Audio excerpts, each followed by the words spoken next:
এবার জানা গেল কবে কখন পাকিস্তানের উদ্দেশ্যে উড়াল দিবে 3 টাইগার ক্রিকেটার। এর আগে লাহোরের মেগা নিলামে চড়া মূল্যে দল নিশ্চিত করেছিল নাহিদ, লিটন, রিশাদরা। তবে এনওসি নিয়ে শঙ্কা থাকলেও আসন্ন পিএসএল খেলতে সর্বশেষ ঈদের আগেই বিসিবি সবুজ সংকেত পেয়েছে টাইগাররা। তাই কবে কখন পাকিস্তানের বিমানে চড়বেন টাইগার ট্রয়ি, এ নিয়ে বিস্তারিত রিপোর্টে। ব্যাট বলের লড়াইয়ে কাঙ্ক্ষিত ছন্দ খুঁজে পাচ্ছে না টাইগার ক্রিকেটাররা। তবে নাহিদ, লিটন, রিশাদদের মৌসুমের শুরুটা হয়েছে মন খুশি করার মতো সুখবর দিয়েই। আসন্ন পিএসএল আসরে এবার একযোগে দল পেয়েছে 3 টাইগার ক্রিকেটার। এ নিয়ে আগে থেকেই রীতিমতো উচ্ছ্বসিত টাইগার ভক্তরা, কেননা প্রথমবারের মতন পিএসএল এ খেলতে যাবেন টাইগার পেসার নাহিদ রানা ও লেগ স্পিনার রিশাদ হোসেন। এমনকি এটিই হতে যাচ্ছে দেশের বাইরে তাদের প্রথম লিগ খেলার অভিজ্ঞতা। পাশাপাশি বিপিএল এর ছন্দ দেখিয়ে আবারও পিএসএল মাতাতে মরিয়া টাইগার ওপেনার লিটন কুমার দাসও। এর আগে লাহোরে অনুষ্ঠিত পিএসএল এর ড্রাফট থেকে চড়া মূল্যেই দল পায় 3 জন। এবার জানা গেল ঠিক কবে কখন পাকিস্তানের পথ ধরবেন টাইগাররা।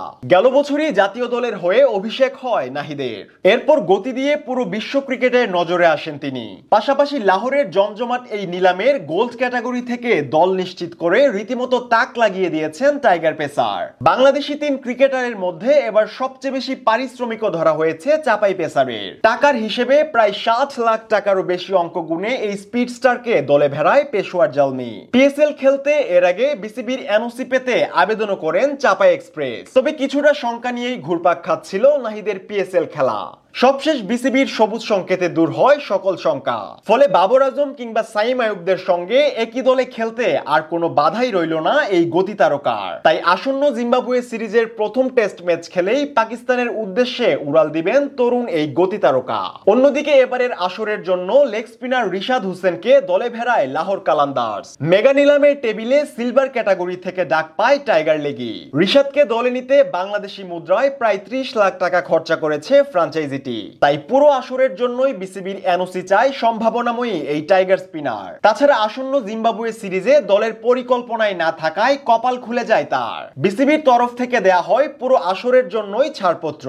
এদিকে চলতি ডিপিএল এ প্রাইম ব্যাংকের হয়ে খেলছেন লাহোর কালান্দার্সের হয়ে খেলতে যাওয়া এই স্পিনার। আগামীকাল ডিপিএল এ নিজ দলের হয়ে খেলার পরই পিএসএল এ যোগ দিতে যাওয়ার কথা রয়েছে টাইগার লেগির। এমনটাই জানিয়েছেন তার দলের কোচ। এছাড়া রিশাদের মতো এবারের আসরে সিলভার ক্যাটাগরি থেকে দল পেয়েছে লিটন কুমার দাসও। প্রায় 30 লাখ টাকা ব্যয়ে টাইগার ওপেনারকে দলে ভেড়ায় করাচি কিংস। যদিও গেল বছরটা খুব একটা ছন্দ পায়নি লিটনের ব্যাট, তবে সবশেষ বিপিএল এ ঢাকা ক্যাপিটালসের হয়ে রেকর্ড তুলপার করা সেঞ্চুরিতে পিএসএল এর আলো কাড়েন টাইগারদের উইকেট কিপার ব্যাটার। এদিকে আসন্ন জিম্বাবুয়ে টেস্ট সিরিজে বিশ্রাম পাবেন এলকেডি। তাই বিসিবির তরফ থেকে পিএসএল খেলার জন্য পুরো আসরের জন্যই এনওসি মিলেছে লিটনের। জানা গেছে পিএসএল এর 10ম আসরে নিজ দল করাচি কিংসে যোগ দিতে 8 এপ্রিলই দেশ ছাড়বেন টাইগার ওপেনার। তাই সবকিছু ঠিকঠাক থাকলে আসন্ন পিএসএল এ এবার দেখা মিলবে 3 টাইগার ক্রিকেটারের জমজমাট লড়াই।